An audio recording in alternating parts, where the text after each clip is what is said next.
أعوذ بالله من الشيطان الرجيم.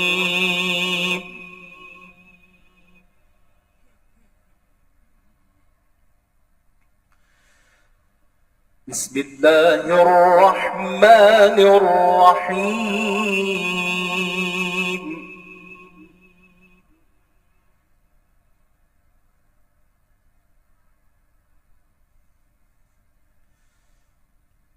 إن الذين يتلون كتاب الله وأقاموا الصلاة وأنفقوا مما رزقناهم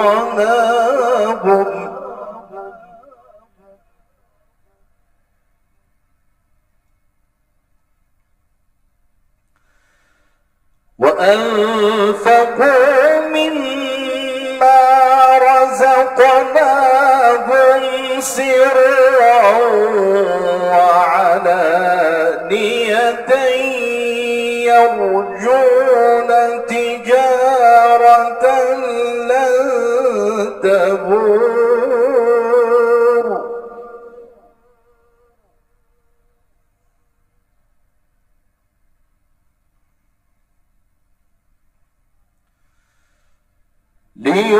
ليوفيهم أجورهم ويزيدهم من فضله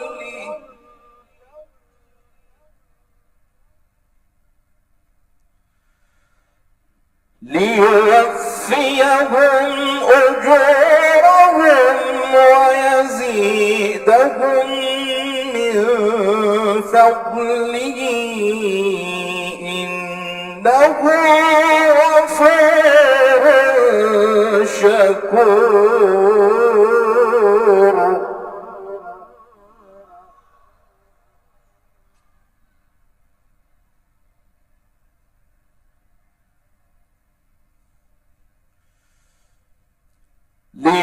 ليوفيهم أجورهم ويزيدهم من فضله إنه غفور شكور.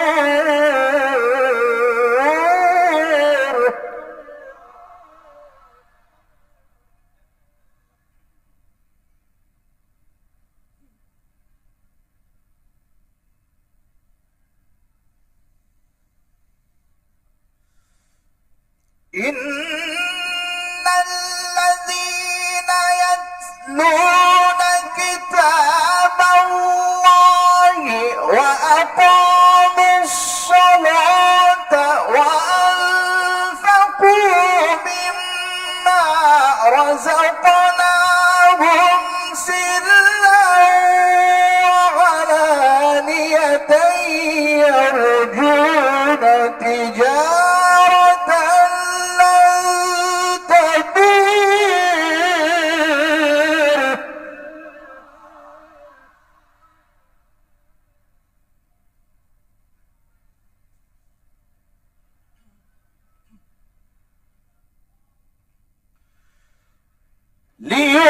ليوفيهم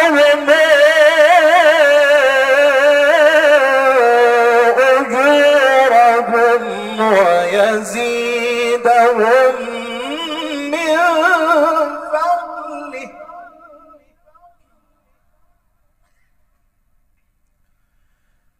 إنه غفور شكور.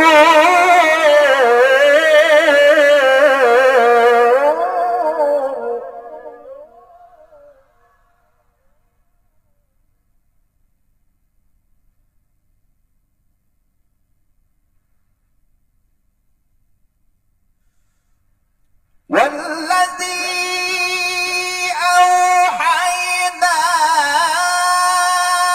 إليك من الكتاب هو الحق مصدقا لما بين يديه إن الله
اصطفينا من عبادنا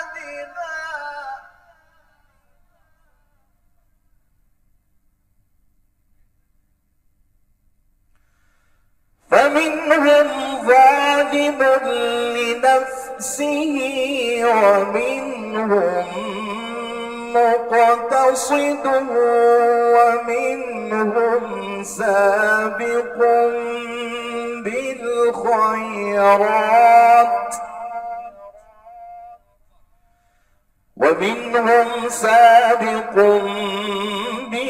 بالخيرات بإذن الله.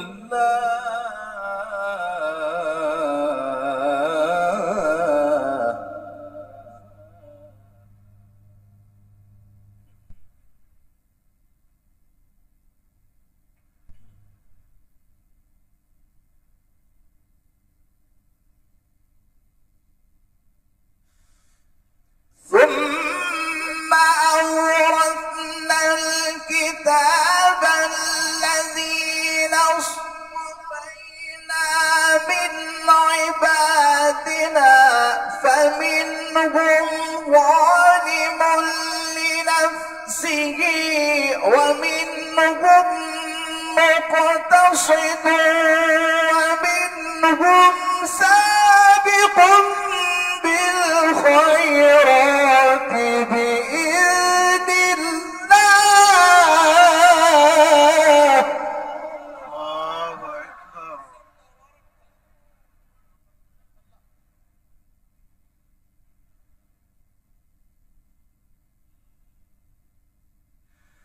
ذلك هو الفضل الكبير.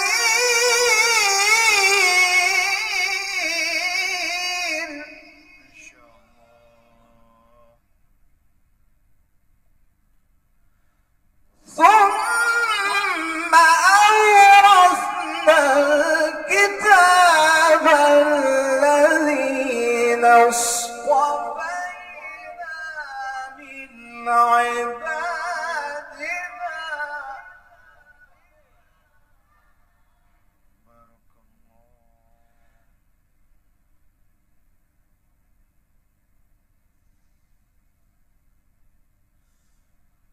ثم أورثنا الكتاب الذين اصطفينا من عبادنا فمنهم ظالم لنفسه ومنهم مقتصد ومنهم سابق بالخيرات بإذن الله. الله أكبر.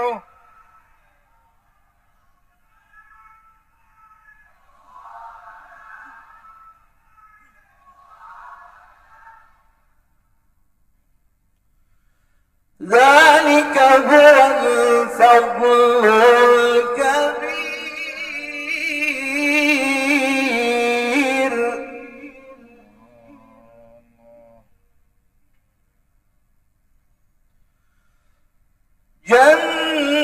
جنات عدن يدخلونها يحلون فيها من أساور من ذهب ولؤلؤا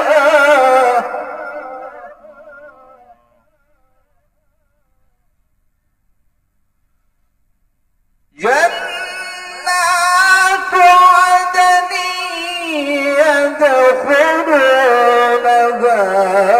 يحلون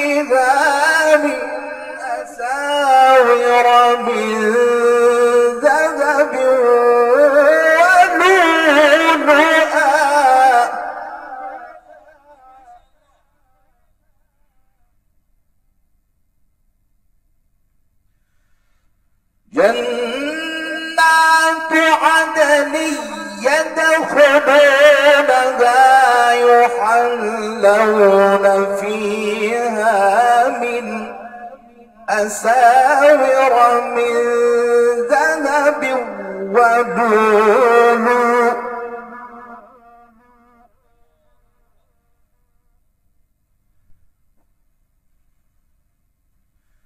ولباسهم فيها حرير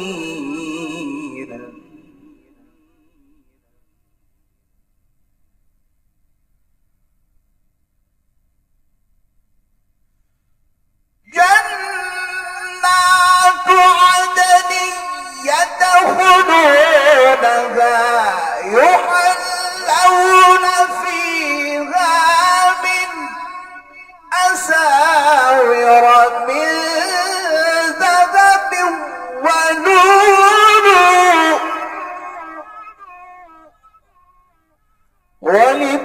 ولباسهم فيها حرير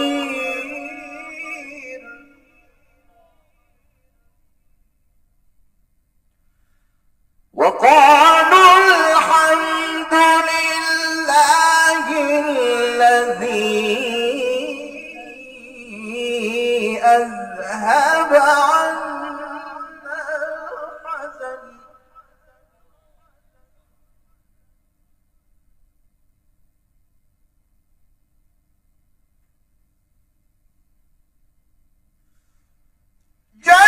جنات عدن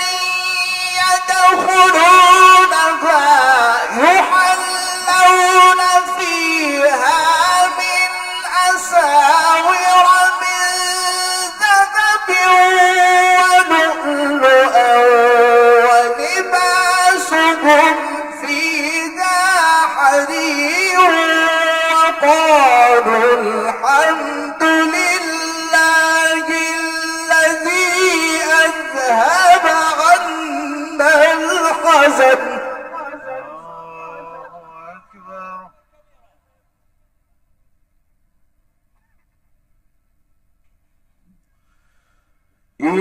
إن ربنا لغفور شكور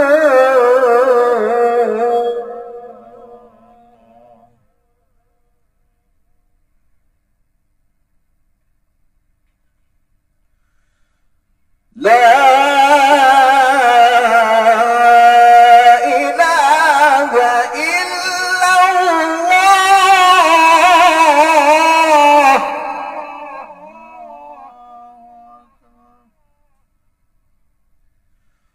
لا إله إلا الله الله أكبر ولله الحمد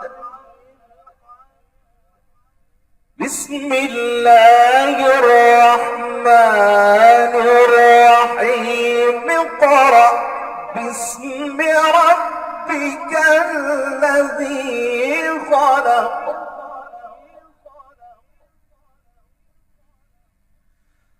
خلق الإنسان من علق اقرأ وربك الأكرم الذي علم بالقلم علم الإنسان ما لم يعلم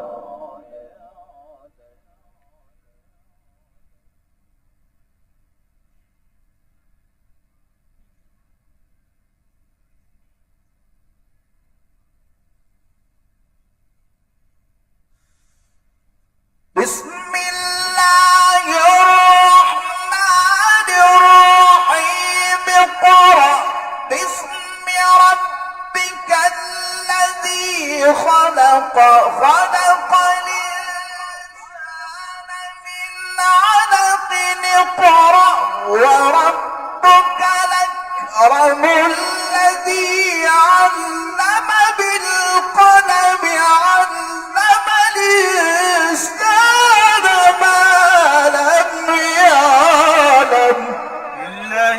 تكبير.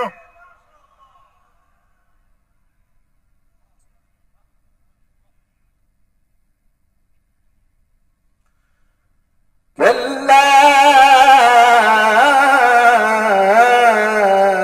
إن الإنسان ليطغى أن رآه استغنى إن إلى ربك الرجعى.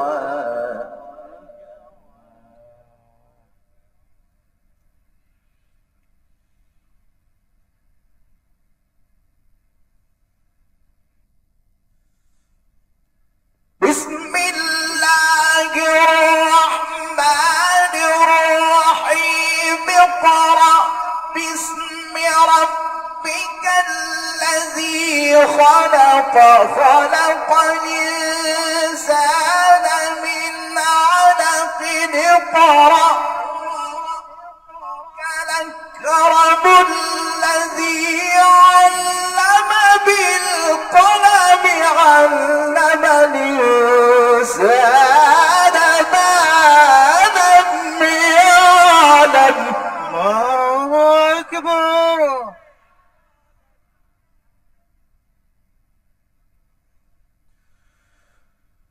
كلا إن الإنسان ليطغى أن رآه استغنى إن إلى ربك الرجعى. صدق الله العظيم.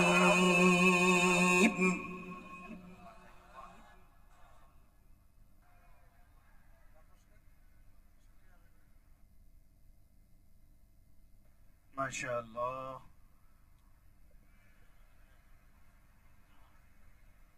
কারি বাংলাদেশের গর্ব আন্তর্জাতিক কারি ইউসুফ আল আজহারিকে তানজিমুল উম্মাহ ফাউন্ডেশনের 12তম হিফজুল কোরআন ও কোরআন উৎসবের সার্থকতা সর্বশেষ পর্যায়ে এনে দেওয়ার জন্য আন্তরিক মোবারকবাদ জানাচ্ছি। আল্লাহ সুবহানাহু ওয়া তাআলা আপনার কণ্ঠে আরো বারাকা দান করুন।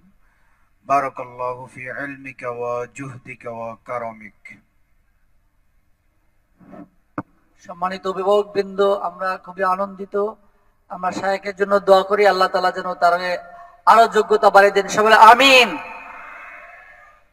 আমাদের অভিভাবকদের পুরস্কার রয়েছে, আপনারা দ্রুত লাইন যেভাবে বলা হয় আপনারা আপনাদের যেই স্মারক দেওয়া হয়েছে সেটি দিয়ে এখানে ফটো সেশন হবে ইনশাআল্লাহ, এবং তারপরে আমাদের প্রোগ্রাম শেষ হবে। সম্মানিত অভিভাবকবৃন্দ, আপনাদের কাছে যেই সম্মাননা স্মারকটা দেওয়া হয়েছে, হাফেজ কোরআনের পিতা হিসাবে যে সম্মাননা ক্রেস্টটা দেওয়া হয়েছে, দয়া করে মঞ্চের এই পাশ দিয়ে, আমরা যে পাশে ঘোষণা দিচ্ছি এই পাশ দিয়ে লাইনবদ্ধ হয়ে দয়া করে আপনারা ফটো সেশনের জন্য মঞ্চের সামনে সারিবদ্ধভাবে দাঁড়িয়ে যাবেন। প্রথমে তানজিমুল উম্মাহ আলী মাদ্রাসার 3 জন অভিভাবক, তানজিমুল উম্মাহ হিফজ মাদ্রাসার 41 জন অভিভাবক আপনারা যাবেন। তানজিমুল উম্মাহ আলী মাদ্রাসার 3 জন অভিভাবক এবং তানজিমুল উম্মাহ হিফজ মাদ্রাসার 41 জন অভিভাবক প্রথমে আপনারা ফটো সেশনের জন্য মঞ্চের সামনে যাবেন। আপনাদের সম্মাননা স্মারকটি খুলে হাতে নিয়ে এবং আপনাদের যে সম্মাননা ক্যাপ দেওয়া হয়েছে সেটি পরিধান করে যাবেন। অপেক্ষমান থাকবে তানজিমুল উম্মাহ হিফজ মাদ্রাসা আল আরকাম ব্রাঞ্চের সম্মানিত অভিভাবক বৃন্দ, অপেক্ষমান থাকবে তানজিমুল উম্মাহ হিফজ মাদ্রাসা চিটং রোড শাখার সম্মানিত অভিভাবক বৃন্দ, তানজিমুল উম্মাহ হিফজ মাদ্রাসা দক্ষিণ খান শাখার সম্মানিত অভিভাবক বৃন্দ, তানজিমুল উম্মাহ হিফজ মাদ্রাসা আল আতফাল শাখার সম্মানিত অভিভাবক, তানজিমুল উলামা হিফজ মাদ্রাসা নারায়ণগঞ্জ শাখার সম্মানিত অভিভাবকবৃন্দ, আপনারা ক্রমান্বয়ে সারিবদ্ধভাবে আস্তে আস্তে যতটুক পরিমাণ দাঁড়ানো যায় মঞ্চের সামনে সেই পরিমাণে যারা ফটো নিচ্ছেন, সর্বোচ্চ পরিমাণে অভিভাবকদেরকে ফটো ফ্রেমে নিয়ে দ্রুত এই পর্বটি পরিচালনা করার জন্য আপনাদেরকে ফটো সেশনে যারা নেতৃত্ব দিচ্ছেন ফটোগ্রাফারদের দৃষ্টি আকর্ষণ করছি।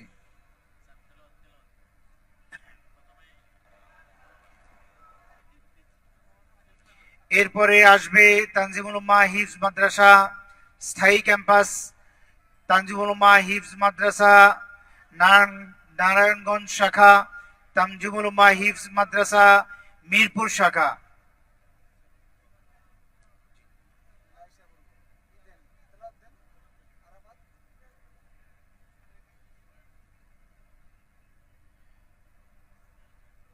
বক্তব্যের ভিতর দিয়ে সবাই বসবেন, দোয়া করে প্রোগ্রাম শেষ হবে ইনশাআল্লাহ, দ্রুতই শেষ হবে, একটু জি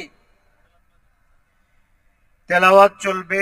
তেলাওয়াত নিয়ে আসার জন্য আহ্বান করছি মোহাম্মদ আরাফাত, তানজিমুল উলামা হিফজ মাদ্রাসা চিটাং রোড শাখা। প্রস্তুত থাকবে মোহাম্মদ সিয়াম খান, তানজিমুল উলামা হিফজ মাদ্রাসা অনাবাসিক শাখা। প্রস্তুত থাকবে আব্দুল্লাহ আল কাহার, তানজিমুল উলামা হিফজ মাদ্রাসা দক্ষিণ খান শাখা। আসসালামু আলাইকুম ওয়া রাহমাতুল্লাহি ওয়া বারাকাতুহু।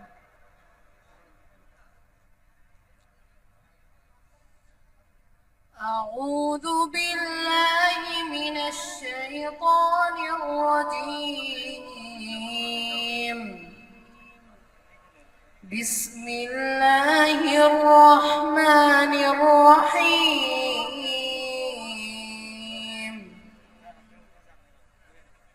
والسماء بنيناها بأيد وإنا لموسعون.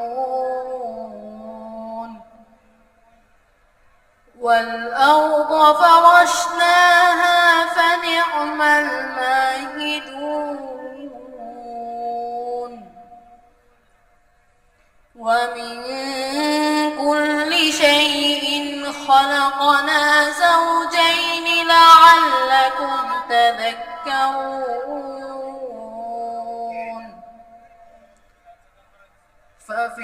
ففروا إلى الله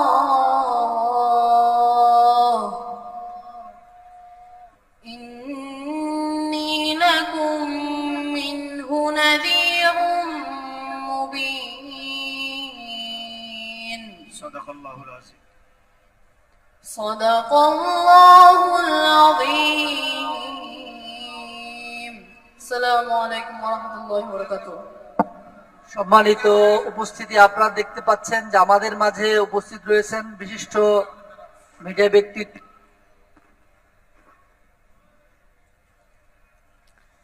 السلام عليكم ورحمة الله وبركاته. أعوذ بالله من الشيطان الرجيم. بسم الله الرحمن الرحيم. وما خلقنا السماوات والأرض وما بينهما لاعبين.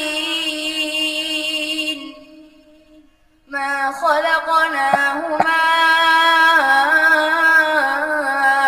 إلا بالحق ولكن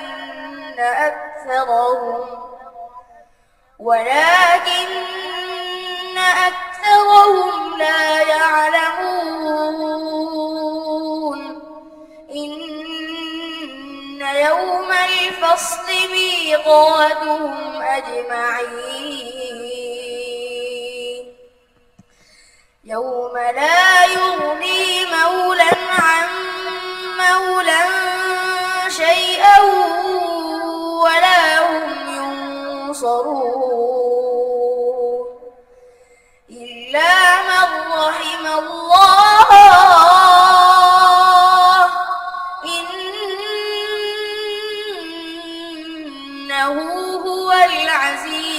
الرحيم إن شجرة الزقوم طعام الأثيم كالمهل يغلي في البطون كغلي الحميم خذوه فاعدلوه إلى سواء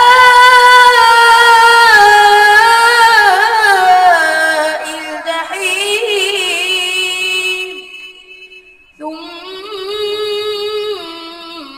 صبوا فوق رأسه من عذاب الحميم صدق الله العظيم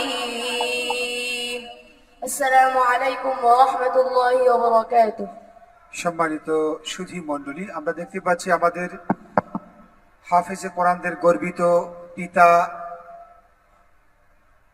সম্মানিত উপস্থিতি, আমাদের মাঝে অনেক মেহমান রয়েছেন, দীর্ঘক্ষণ যাবৎ আছেন, তাদেরকে আমরা ধন্যবাদ জানাই, মোবারক জানাই। বিশেষ করে আমাদের ফজিলত শেখ ডক্টর মোহাম্মদ সাইফুল্লাহ হাফিজাহুল্লাহ, উনি সেই আসরের পর থেকে নিয়ে আমাদের সাথে যুক্ত হয়েছেন। তারপরে আমাদের মাঝে উপস্থিত হয়েছেন চরমনাই রশিদিয়া কামিল মাদ্রাসার সম্মানিত প্রিন্সিপাল ফজিলত শেখ মুসাদ্দিক বিল্লাহ আল মাদানী হাফিজাহুল্লাহ। উপস্থিত রয়েছেন উত্তরবাড্ডা কামিল মাদ্রাসার সম্মানিত প্রিন্সিপাল ডক্টর মৌলানা আনোয়ার হোসেন মোল্লা হাফিজাহুল্লাহ। উপস্থিত রয়েছেন শেখ আন্তর্জাতিক খ্যাতি সম্পন্ন মুফাসসির কোরআন শেখ জামাল উদ্দিন হাফিজাহুল্লাহ সহ আরো গুরুত্বপূর্ণ মেহমানবৃন্দ। আমরা সকলকে ধন্যবাদ জানাই যে আমাদের এই প্রোগ্রামকে তারা প্রাণবন্ত করেছেন, প্রোগ্রামকে সার্থক করেছেন।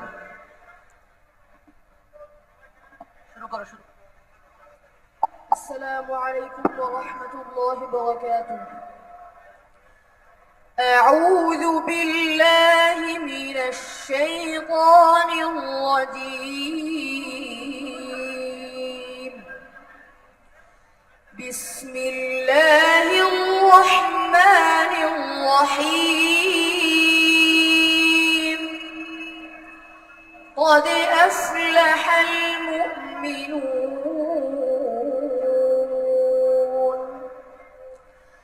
الذين هم في صلاتهم خاشعون والذين هم عن اللغو معرضون والذين هم للزكاة فاعلون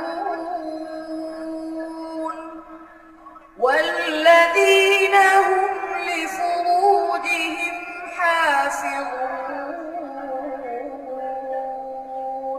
সাদাকাল্লাহুল আযীম। صدق الله العظيم সম্মানিত উপস্থিতি, আমি একটু السلام عليكم ورحمة الله এই 2 وبركاته মিনিটে একটু অনুভূতি ব্যক্ত করার জন্য অনুরোধ করছি আমাদের ফজিলত শেখ মুসাদ্দিক বিল্লাহ আল মাদানী হাফিজুল্লাহকে। السلام عليكم ورحمة الله وبركاته. أولا نشكر الله سبحانه وتعالى الذي جعلنا في هذه المؤتمر تنظيم الأمة في بنغلاديش. هذا نحن مفروح ومسرور لحضورنا لخدمتنا الطلاب الحفاظ من أنحاء الأرض في بلادنا بنغلاديش. প্রথমেই মহান রব্বুল আলমিনের দরবারে লাখ কোটি শুকরিয়া যে মহান রব্বুল আলমিন আজকের 12তম তানজিমুল উম্মার হেফজ পুরস্কার বিতরণী অনুষ্ঠানে আল্লাহ রব্বুল আলমিন আমাদেরকে এখানে আসার তৌফিক দান করছেন, সেহেতু আমরা সবাই শুকরিয়া দান বলি আলহামদুলিল্লাহ। আজকাল আমাদের দেশের গৌরব যে আল্লাহ রব্বুল আলমিন আমাদেরকে এই হাফেজদের সাথে এই অনুষ্ঠানে আসার তৌফিক দান করছেন। বিসমিল্লাহির রহমানির রহিম। আল উলামা ওয়ারাসাতুল আমবিয়া। قال رسول الله صلى الله عليه وسلم خيركم من تعلم القرآن وعلمه وقال تعالى واعتصموا بحبل الله جميعا ولا تفرقوا আমাদের যারা ইসলাম মুসলমান যারা ওলামা ওয়ারাসাতুল আম্বিয়া লাইসা বিদিনারিন ওয়ালা দিরহামিন আমরা নবীর কোন টাকা পয়সার ওয়ারিস না আমরা ইলমের ওয়ারিস কোরআন আমাদের আসল সংবিধান মূলনীতি কিন্তু আফসোস শতকরা 92% মুসলমানের দেশে দ্বিতীয় বৃহত্তম মুসলিম দেশ বাংলাদেশ এই দেশে কোরআনী শিক্ষা নাই আজকাল শুধু মাদ্রাসার বিষয়ে এই কোরআন শিক্ষা সীমাবদ্ধ আপনি দেখেন প্রি প্রাইমারি সরকারি স্কুলগুলা হাই স্কুল কলেজ ইউনিভার্সিটি কোথাও কিন্তু কোরআন শিক্ষা নাই তাহলে আমরা দেখছি হিসাব করে শতকরা 85 জন মুসলমানের সন্তান স্কুল কলেজ জেনারেল শিক্ষায় শিক্ষিত তারা কোরআন শরীফ পড়ে না পড়তে পারে না মাত্র 10% মাদ্রাসা আলিয়া কওমিয়া মিলাইয়া এইভাবে যে ছোট বড় মাদ্রাসাগুলো আছে সেখানে 10 থেকে 15% মুসলমানের সন্তান কোরআন পড়ে আর পড়ে না তাহলে এই কোরআন শিক্ষা দরকার আছে কি নাই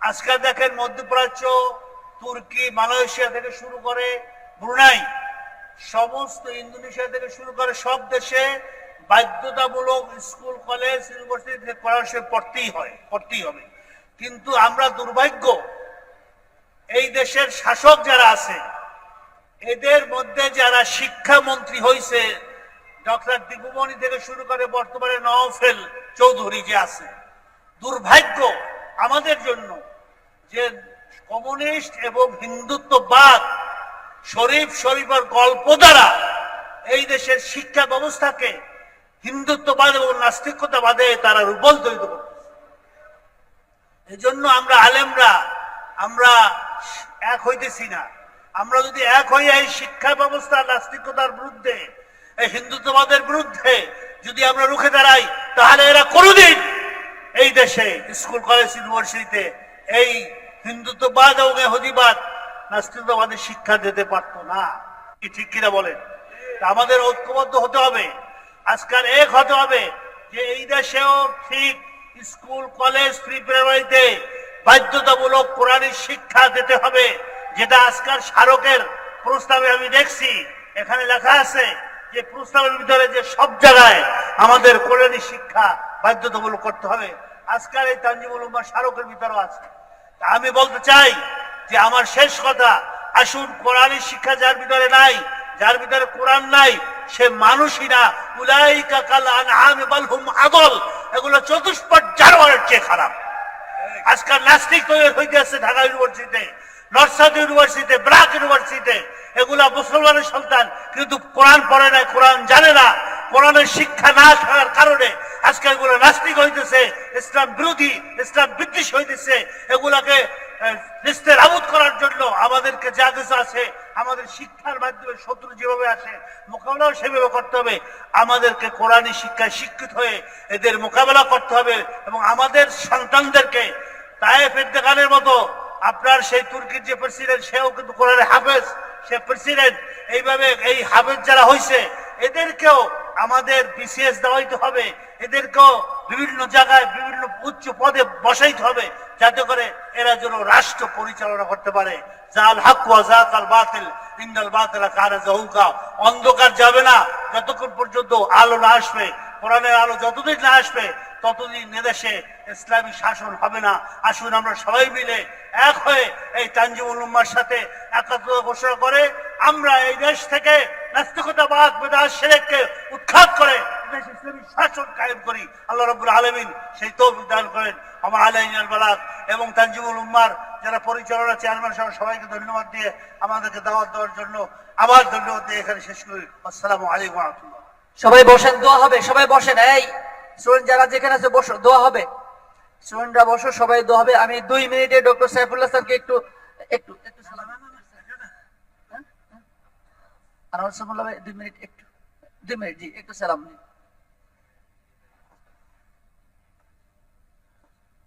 السلام عليكم ورحمة الله وبركاته الحمد لله والصلاة والسلام على رسول الله وعلى آله وصحبه أجمعين.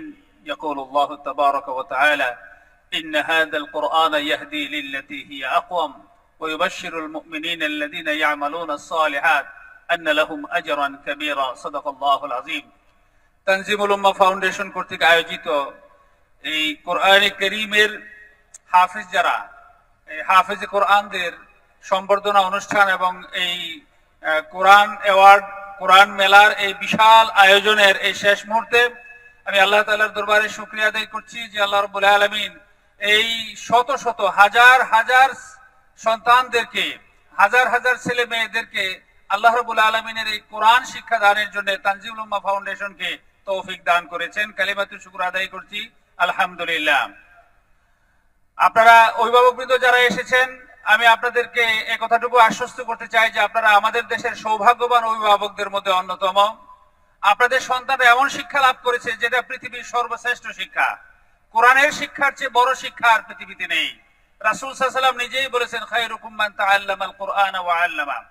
সুতরাং আপনারা আপনাদের এই সন্তানদেরকে সঠিক শিক্ষায়, সঠিক ধারায় তাদেরকে দিয়েছেন। কোরআনের আলো তাদের অন্তরে তারা ধারণ করেছে।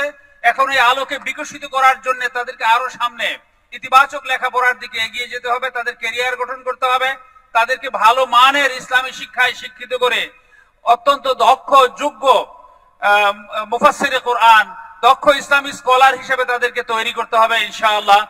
আমি আশা করছি আজকে যারা কোরআনের এই অ্যাওয়ার্ড নিয়েছে তারা ইনশাআল্লাহ একদিন এই জাতির, এই বিশ্ব মুসলিম উম্মার নেতৃত্ব দিবে। আমি সেই আশাবাদ ব্যক্ত করে আমি আমার কথা এখানেই শেষ করছি। আসসালামু আলাইকুম ওয়া রাহমাতুল্লাহি ওয়া বারাকাতুহু। এখন আমাদের দোয়া পরিচালনা করছেন মাওলানা শাহজাহান আল মাদানী হুজুর।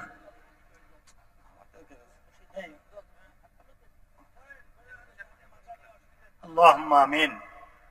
ربنا ظلمنا أنفسنا وإن لم تغفر لنا وترحمنا لنكونن من الخاسرين. ইয়া আল্লাহ, আদম আলাইহিস সালাতু সালাম থেকে শুরু করে আজ পর্যন্ত যত মুসলিম নরনারী কবরে শায়িত হয়েছে, মেহেরবানি করে তাদের কবর আযাব মাফ করে দিন। ইয়া আল্লাহ, বিশেষ করে আমাদের আব্বা আম্মা, দাদা দাদি, নানা নানি, শ্বশুর শাশুড়ি, পাড়া প্রতিবেশী, বন্ধু বান্ধব, আত্মীয় স্বজন, শিক্ষক মন্ডলী যারা ইন্তেকাল করেছেন তাদের কবর আযাব মাফ করে দিন। ইয়া আল্লাহ, তাদের জীবনের সমস্ত নেক আমাল আপনি কবুল করুন। ইয়া আল্লাহ, তাদের জীবনের সমস্ত সাইয়্যাত আপনি ক্ষমা করে দিন। ইয়া আল্লাহ, তানজিমুল উম্মাহকে কিয়ামত পর্যন্ত কবুল করুন। এর উত্তরোত্তর সাফল্য ইয়া আল্লাহ আপনি দান করুন।